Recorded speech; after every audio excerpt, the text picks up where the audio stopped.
hard to face up to. It's so unbelievable that I need to put it on the table for you so that you can consider whether or not this might be a possibility.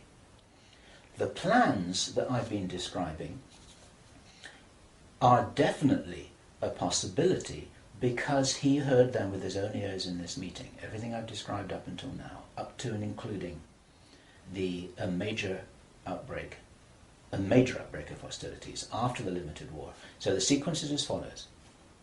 The planned sequence is as follows. Israel attacks Iran, then there's a ceasefire, then during which time there is heavy governmental military controls over populations in all Western countries. Then China is attacked by a biological weapon. It's a flu-like disease that spreads like wildfire. This goes all over the world, and then they have a major Third World War. And then, by this time, 50% of the population will be destroyed. And not only because of the war or the plague, but because, as many of you watching this will understand, the infrastructure goes down in situations like this. There's no food in the supermarkets, there's no gas in the pumps, the telecommunication goes down, there may not even be water coming out of the taps. People are kind of thrown back into a Victorian era without the facilities to handle this, because most people don't have their vegetable gardens, they don't have their horse and cart, they're not able to survive in the way that we used to be able to. We're very, very vulnerable in our technological advancement. We're extremely vulnerable, and of course the controllers know this. At this stage, our source was speculating about why are they in a hurry? Why do they want to do this? And there's a sort of heavy irony here, which is like, I was saying, well, if you're going to plan the Third World War, then why not take your time over it and get it right and do a really good job? You can, this could be in 20 years' time or 30 years' time, it doesn't really matter. Why is there in such a rush? And our source said that he felt, from inside information he's continued to receive, that this is still timed for something around 18 months from now. And that puts it around about the middle of 2011. He doesn't know this for sure because these events aren't calendar driven. They're actually event sequence driven. In other words, this has got to happen before that happens, and then after that the next thing can happen, then after that the next thing can happen. So a whole lot of things have got to be in place before all the dominoes fall over, so to speak. And they seem to be behind schedule in some of this. There are some planned events that definitely haven't happened.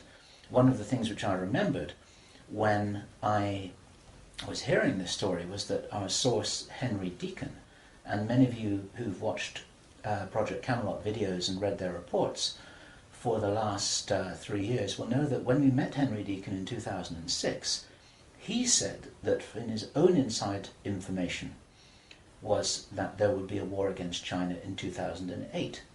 Now that didn't happen.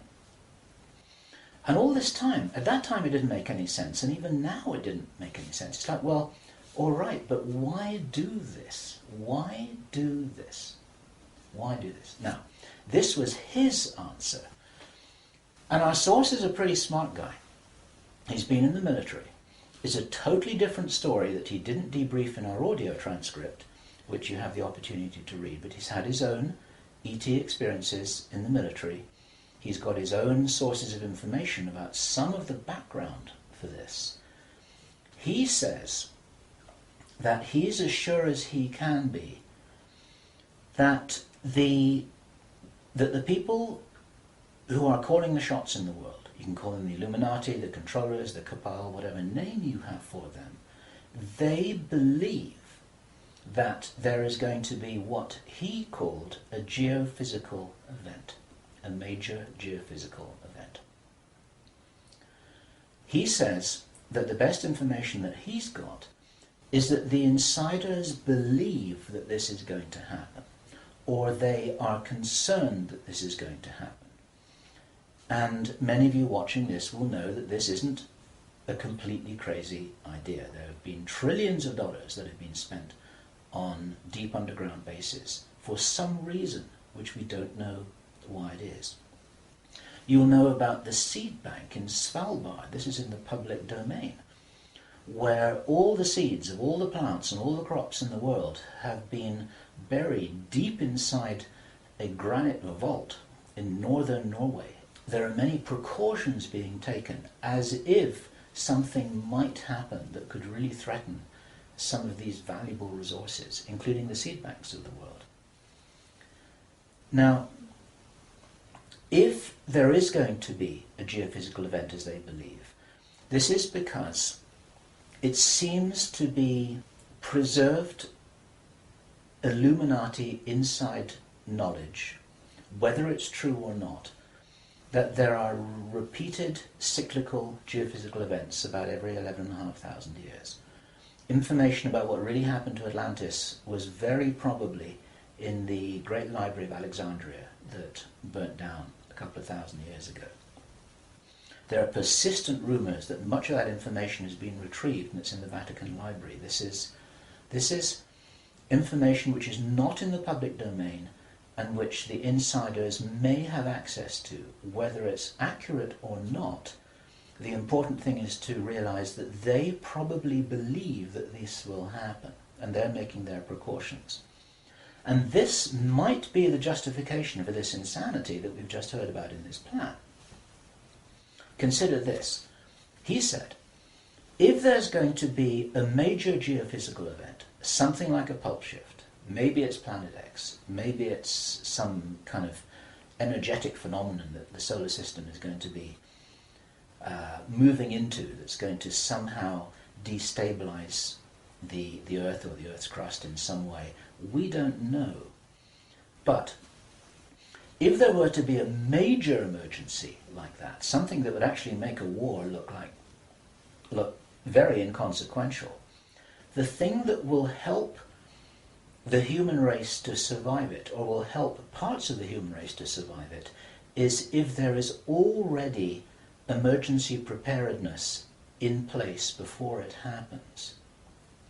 In other words, if you knew that there was an emergency coming, if you knew, for instance, that there's a hurricane coming in to hit your city, then you put all the emergency preparedness in place beforehand. You have the troops ready, you have the infrastructure ready, you have the military ready, you have everything that you need ready to handle this situation so you can respond and react and recover in the best possible way.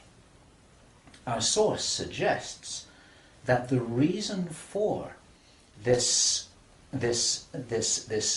whole Third World War scenario is that then the Western governments, with the Chinese out of the way, will be in a state of such totalitarian control of their own population that they will be best equipped to recover and rebuild the new world after a cataclysm. And he thinks that this is what's happening. And I have to tell you that this terrible logic makes sense to me, that they would think that way. I'm not for a moment agreeing that this will happen. I think this is wild, crazy stuff, but if they believe that it's going to happen, then this could be their justification for this kind of plan that we've heard about is really being discussed. And this now is my own speculation right now, which also makes sense to me.